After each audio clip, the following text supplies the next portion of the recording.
about electability. Do you have any, sir? There's always the question as to whether or not you are in fact viable. Your differences with the Republicans with the rest of the Republicans on this stage has raised questions about whether or not you can actually win the Republican nomination, sir.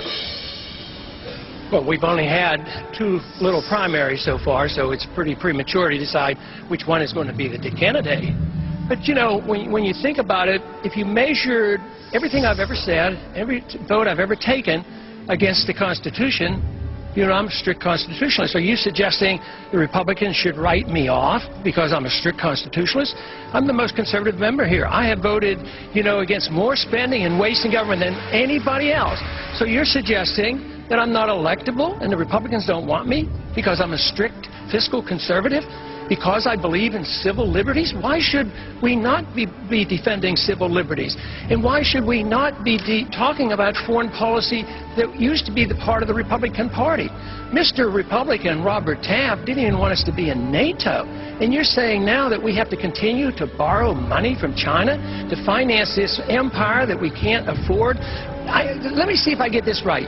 We need to borrow $10 billion from China, and then we give it to Musharraf, who's a military dictator who overthrew an elected government, and then we go to war, we lose all these lives promoting democracy in Iraq. I mean, what's going on here? And you're saying that this isn't appealing to Republicans? Where did this come about? I think this is a Republican message. I defend the platform. It used to say we got rid of the Department of Education. It doesn't say that. Now, we as Republicans went and doubled the size of the Department of Education.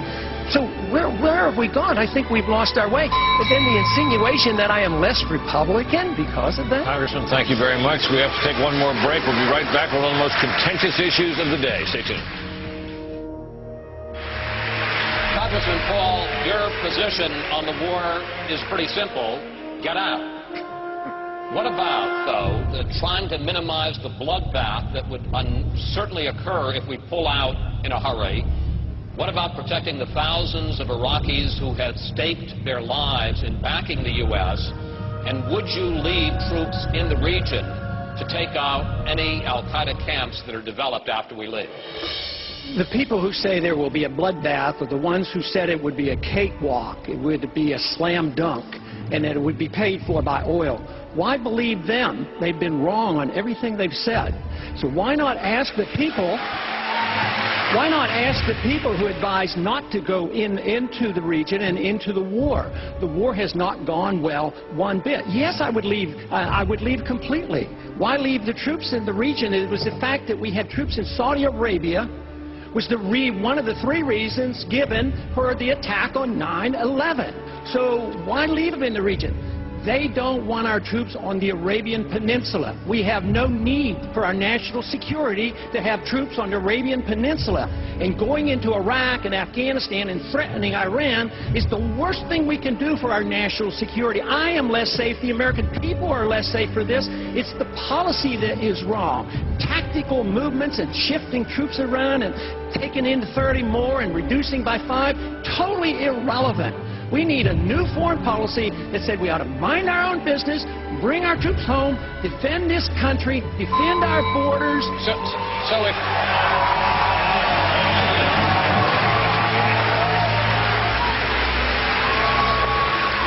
Congressman Paul, and I'd like you to take 30 seconds to answer this. You're basically saying that we should take our marching orders from al-Qaeda. If they want us off the Arabian Peninsula, we should leave? No!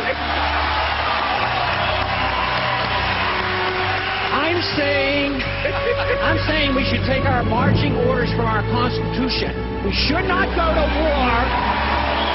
We should not go to war without a declaration. We should not go to war when it's an aggressive war. This is an aggressive invasion. We've committed the invasion of this war, and it's illegal under international law. That's where I take my marching orders, not from any enemy. Over this way.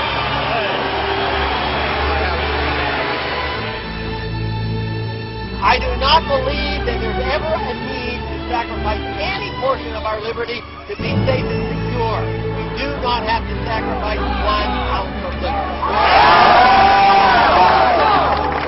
Bravo! for liberty, we'll do it, and we'll all be all right.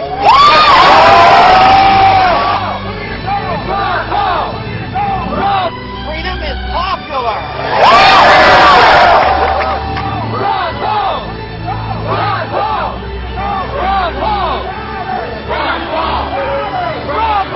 This is your revolution.